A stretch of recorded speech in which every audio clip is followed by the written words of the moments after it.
சப்ட்ராக் நிக்கானரோவ் என்று அழைக்கப்படுகின்ற ஒரு ஐடி செக்டார் என்று நான் இப்போது அழைக்கும் இன்ஃபர்மேஷன் டெக்னாலஜி அறிஞர். இன்ஃபர்மேஷன் டெக்னாலஜிக்கும் சோவியத்துகளுக்குமா தொடர்பு இருக்க முடியும்? அது எப்போதோ விழுந்து விட்டது என்று கருதுகிறீர்களா? நிக்கானரோவ் 1923 பிறந்தார். இவர் 3 அற்புத விஷயங்களை சோவியத்துகளுக்கு கொடுத்தார்.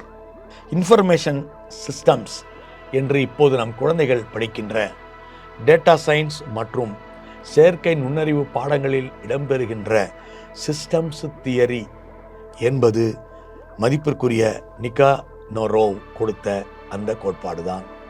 சிஸ்டம் அனாலிசிஸ் என்கிற வார்த்தையையும் அவர்தான் கணினியியலுக்குள் நுழைத்தார்.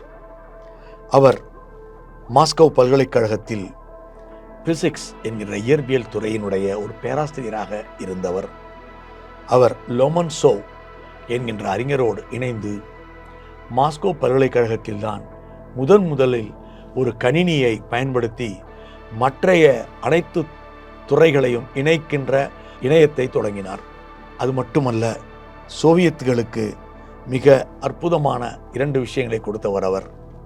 ஒன்று, உலகெங்கிலும் இன்று பயன்படுத்தப்படுகின்ற ஏவுகணைகள்.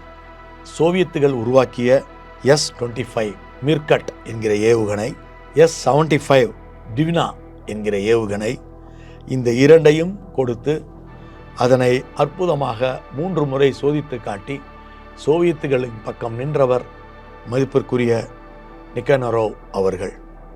நிக்கானரோவ் என்கிற பெயரில்தான் இப்போது உலகில் எந்த இடத்திலிருந்து நீங்கள் ஏவுகணை வீசினாலும் ஏவுகணைகளுக்கான கணினி வரையறை அழைக்கப்படுகிறது. அந்த நிக்கானரோவ் அவர்களை நினைவு கொள்வோம். அறிவியலின் மகத்தான சிவப்பு சாதனைகளை போற்றுவோம்.